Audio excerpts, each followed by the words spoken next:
A fé é a força que sustenta a alma nos momentos em que tudo parece desmoronar. É acreditar que, mesmo no caos, existe uma ordem divina que cuida de cada detalhe da nossa vida. Ser espiritualizado não é se afastar do mundo, mas viver nele com a consciência de que somos mais do que matéria. E a gratidão é a chave que transforma qualquer experiência, revelando que, até nos desafios, há presentes escondidos. Luzia nasceu em um lar simples, mas onde a simplicidade não era sinônimo de paz. As paredes da casa guardavam mais discussões do que risos, mais palavras cortantes do que abraços. Desde pequena, aprendeu a interpretar o tom de voz dos pais como quem lê um termômetro. Se estava baixo, talvez fosse seguro andar pela sala. Se estava alto, era melhor se recolher no canto e esperar a tempestade passar. Ela se lembrava de noites em que fingia dormir para não ouvir os gritos. Colocava o travesseiro sobre a cabeça, tentando abafar o som das portas batendo. Não entendia muito bem o motivo das brigas, mas sentia no corpo o peso delas. Seu coração acelerava e ela se encolhia, como se pudesse desaparecer. Aos poucos, foi criando um mundo imaginário, onde as coisas eram diferentes. Um lugar onde as pessoas falavam baixo, onde havia abraços antes de dormir, onde ninguém ia embora. No entanto, a vida real não dava trégua. Cresceu assistindo a mágoa dos pais se acumular como poeira que nunca é limpa. As reconciliações eram superficiais e logo vinham novos conflitos. Ela não sabia, mas aquele ambiente estava moldando sua forma de ver o amor, plantando sementes que germinariam no futuro.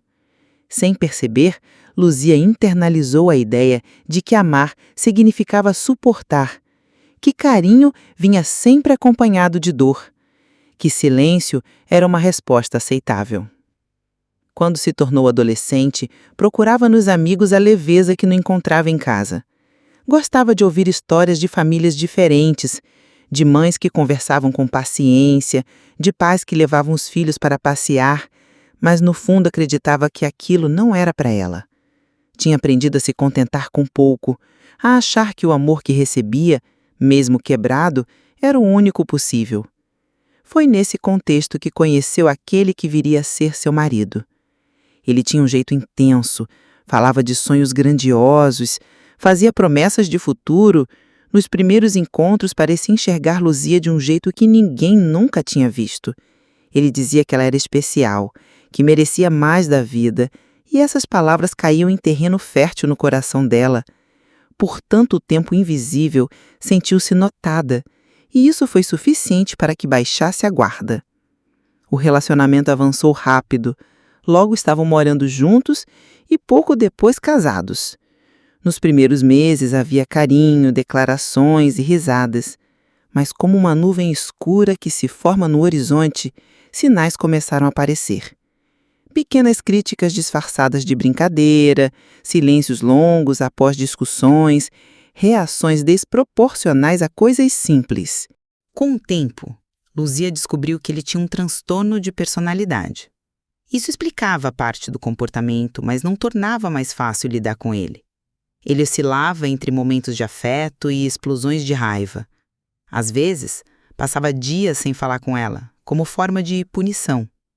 Outras vezes, fazia acusações infundadas, deixando-a confusa e insegura. Luzia, presa ao padrão mental que havia aprendido na infância, acreditava que seu papel era aguentar. Tentava ser paciente, relevar, encontrar justificativas para as atitudes dele.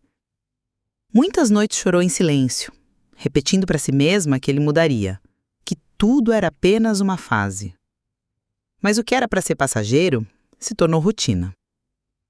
O desgaste foi crescendo até que em uma tarde comum, visitando uma amiga, seus olhos pousaram sobre um livro, A Cabana. A amiga comentou que aquela leitura havia mudado sua forma de enxergar vida. Luzia, sem saber ao certo porquê, sentiu o impulso de pedir emprestado. Começou a ler naquela mesma noite. Cada página parecia falar diretamente com ela. As palavras sobre perdão, compaixão e amor incondicional penetravam em feridas antigas. percebeu que por muito tempo ela havia nutrido ressentimento não só do marido, mas também dos pais, da infância, da vida que achava que não tinha lhe dado chances. O livro a fez entender que enviar boas vibrações não era apenas uma questão espiritual, mas também um ato de autocura. Era como plantar flores no jardim interno da alma, mesmo depois de anos deixando-o abandonado. Luzia começou a fazer orações simples pela manhã, pedindo para que os seus pensamentos fossem mais leves, que o seu coração encontrasse paz. Ela ainda vivia com o marido, mas algo dentro dela estava mudando. Já não reagia às provocações da mesma forma. Quando ele gritava, ela respirava fundo e mentalmente repetia: "Eu escolho a paz." Isso, aos poucos, começou a incomodá-lo. Como se ele precisasse do conflito para se sentir vivo. E o fato de ela não alimentar a briga o deixava perdido. Foi então que ele anunciou que faria uma viagem para outro estado. Disse que precisava de tempo para pensar. Luzia não implorou para que ficasse. Algo dentro dela sabia que esse afastamento poderia ser uma oportunidade. Semanas depois, recebeu a notícia. Ele havia conhecido outra mulher e decidido não voltar. Durante alguns minutos, o peso do abandono caiu sobre ela. Sentiu o coração apertar, as mãos tremerem. Mas, surpreendentemente, logo depois veio uma sensação de alívio. Ela estava livre. Os dias seguintes foram um misto de estranheza e libertação. Era estranho acordar sozinha, mas também era libertador não precisar medir as palavras, não temer explosões repentinas.